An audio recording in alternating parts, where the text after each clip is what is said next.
तुम कैसे हो? आलू प्याज खा के खुश रहने वालों का पुण्य अलग होता है, काजू पनीर की सब्जी खाने वालों का पुण्य अलग होता है।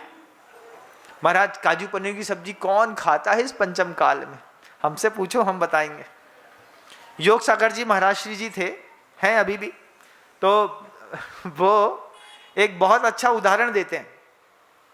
योग सागर जी उदाहरण देते हैं, एक किसान था और किसान ने अपने खेत में काजू बोए।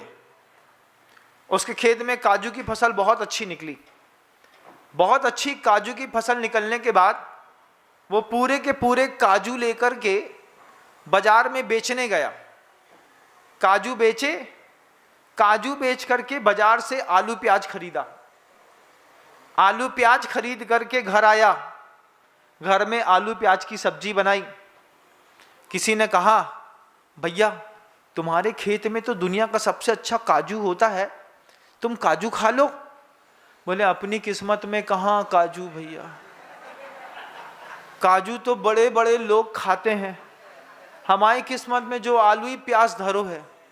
जब तुमने काजू पैदा कर लिया, जब तुमने काजू की खेती कर ली तो काजू खा लेते। लेकिन किसान कहता है आहा, हमारी किस्मत में आलू प्याज है, काजू है नहीं। जब तुमने अपने पूरे पुण्य कर्म के उदय से देव शास्त्र गुरु की पूजा पद्धति करने का, प्राप्त करने का सौभाग्य का पुण्य अर्जित कर लिया, जब तुमने अपने पुण्य में काजू का पेड़ लगा लिया, फिर काय को कोई के ठीहा में जाकर के माथा ठोका दो। आलू प्याज खाने की आदत पड़ी है। क्या करते हैं, अरे वो शुक्रवार है, अभी तो वहां जाएंगे, एक वो यहाँ पे ताबीज बांध करके देगा। आलू प्याज खाने की ऐसी बुरी आदत है कि घर के काजू किशमिश तो खा नहीं रहे, दुनिया भर के आलू प्याज खा रहे, इते उते जा रहे, पता नहीं काका सुन के वापिस आ रहे हैं। तो भैया काजू खाओ, आलू प्याज खाने की कोई जरूरत नहीं है। ये भी एक पुण्य है, मिल जाए तो। आपके घर के कितने बच्चे हैं बे आलू प्याज में खुश हैं, लेकिन काजू के लिए मंदिर नहीं आते, है ना? बच्चे हैं आपके, हैं शरीफ हैं, पावन हैं, पवित्र घर में हैं, वेजिटेरियन है, लेकिन सत्य संधान करने की सामर्थ्य नहीं है, सत्य को देखने की सामर्थ्य नहीं है, पुण्यहीन है इस मामले में बच्चा। कितने प्रकार का पुण्य होता है इस संसार में। आचार्य कहते हैं फिर परम तेज आ जाए, परम विद्या आ जाए, परम सत्य को जान ले, लेकिन मार्ग में लग जाए तो सौभाग्य है। देवपद और खेवपद भी इतना सत्य समझने के बाद भी मार्ग में नहीं लग पा रहे। वो दोनों भाई आपस में बात करते हैं, अपने को ये पुण्य से प्राप्त संपत्ति का सदुपयोग करना है। सदुपयोग क्या करना है? मंदिर बनाना है। मंदिर बनाना है, हाँ।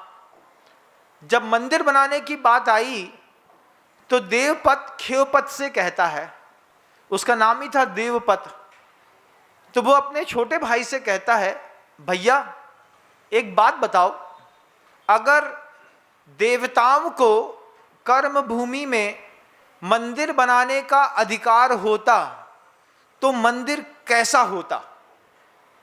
आप भी इस बात को दोबारा गौर करिएगा।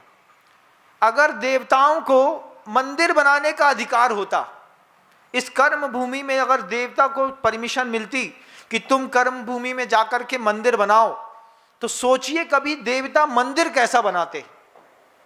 कल्पना करके देखिएगा। फिर जो फर्श है वो टाइल्स का, कोटा स्टोन का ना होकर के काय का होता, हरे पन्ने का वो फर्श लगाते, सोने के ठोस सोने की दीवारें खड़ी करते। सिर्फ कल्पना करके देखिएगा, बस आनंद आएगा आपको। देवताओं को एक बार मंदिर बनाने का अधिकार मिल जाए इस कर्म भूमि में, वहां पर तो अकृत्रिम चैत्यालय बने हुए हैं, और सौधर्म इंद्र की आज्ञा से कुबेर भी मंदिरों का निर्माण करते हैं। इसके अलावा भी जब कोई साधक महापुरुष होते हैं, सुनते हैं चंद्रगुप्त के लिए जो है देवताओं ने मंदिर और नगर की रचना कर दी थी। देवताओं के बनाए मंदिर कैसे होते होंगे?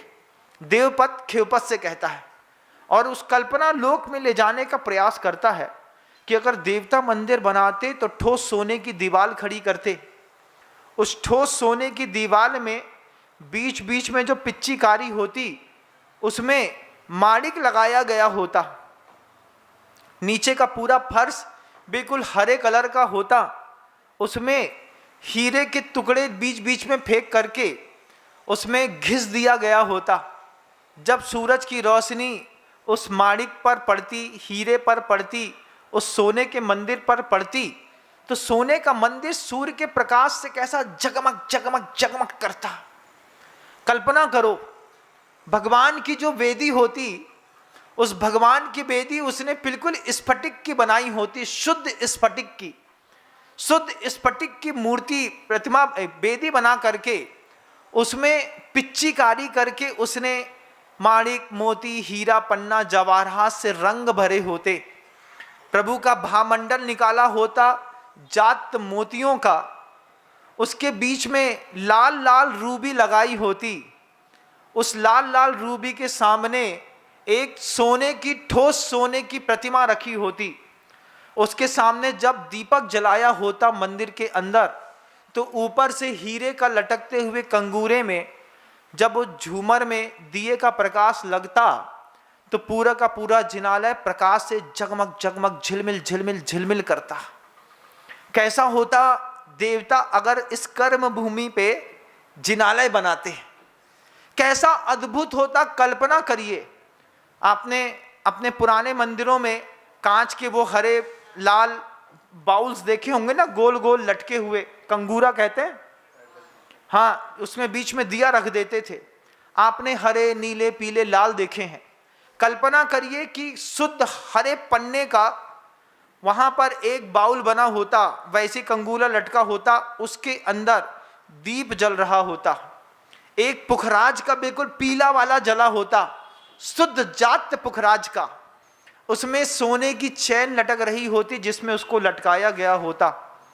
घंटा भी होता तो ऐसा सुंदर घंटा, मनोहारी सोने का घंटा लगाया होता, टन की आवाज दूर तक जाती। वहां के मंदिर के बाहर जो इंद्र खड़ा होता, उस इंद्र का सौंदर्य भी देखते रह जाते। जब स्वयं देवताओं को अधिकार मिलेगा मंदिर बनाने का इस कर्म भूमि पर, तब देवताओं के हाथ के मंदिर कैसे सुंदर दिखने चाहिए, दिख सकते। सकरी गली में देवता मंदिर नहीं बनाते, 12 फुट के कमरा में नहीं बनाते, खुले विस्तार में बनाते, बगल अगल में उद्यान बनाते, वापिका बनाते, नृत्यशालाएं बनाते, गुण मंडप बनाते, रंग मंडप बनाते, फिर सूक्ष्म में वहाँ पे रूपकारी का जो काम सोने के अंदर किया गया होता, जैसा आपके गले के सोने में रूपकारी का काम होता है ना, अच्छा जितना ज़्यादा गढ़ते हैं उस गढ़ाई का मेकिंग चार्ज देते वक्त दिल जलता है।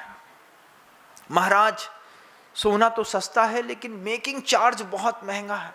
कितना है भैया? 1800 रुपये ग्राम ले रहा है, भारी लूट रहा है महाराज, क्या करें बताइए। तो पहनना है तो बनाना पड़ेगा। लेकिन देवता बनाते, देवपद कहता है क्षयोपद से कि देख भाई, एक बार आंख बंद करके कल्पना कर कि कोई देवता ने धरती पर जिनालय बनाया। सीढ़ियां कैसी होती, एक हरी सीढ़ी पन्ने की, दूसरी माणिक की, तीसरी मोती की, चौथी पुखराज की, और हर सीढ़ी पर पैर रखते वक्त आदमी का चेहरा सीढ़ी पे झिलमिल झिलमिल करता। ऐसा मंदिर बनाना है। देवपद क्षयोपद से कहता है। क्षयोपद देवपद की बात में खो करके बोलता है, भैया क्या सुंदर वर्णन है। अगर देवताओं को अधिकार होता इस धरती पर मंदिर बनाने का, जिनालय कितने भव्यतम होते, क्या शिखर होता, क्या शिखर के ऊपर का कलश होता, प्रभु की प्रतिमा। हम तो काले पीले नीले पाषाण की लाते हैं, देवता ठोस सोने की स्फटिक की प्रतिमाएं जब स्थापित करते, हीरे की, मोंगती की, माणिक की प्रतिमाएं स्थापित करते, तो लोग प्रतिमा को देखते ही रह जाते। जय जिनेंद्र। अगर आपको मेरी वीडियो अच्छी लगती है तो प्लीज़ मेरे चैनल को लाइक करें, शेयर करें और सब्सक्राइब करें। Thank you.